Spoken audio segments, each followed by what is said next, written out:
Okay, with Tommy Schultz here from the American Federation for Children. And I wanted to ask you, Tommy, how has COVID opened the eyes of parents and educators for the potential to homeschool in the future? Sure. I think it's really opened the eyes of so many families across the country. And our data shows from a poll that we did in April that 40% of families are more likely to homeschool once schools do open back up. I mean, that's an incredible number given that in the United States, only I think 4% of families were actually homeschooling prior to the global pandemic. And while many people said that, those numbers are crazy and those are inflated, just a few weeks later, a separate organization, which published in the USA Today, they found that 60% of families were willing to do homeschooling once the pandemic ends.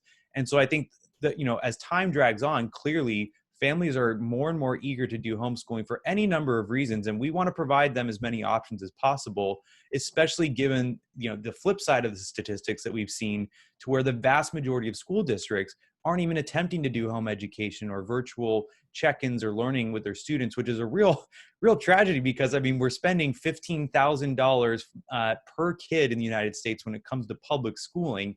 I think families are frustrated. They're nervous about what, the brick and mortar system looks like in the future after COVID. And so I'm really optimistic that families might finally get the opportunity to have some measure of educational freedom with their child.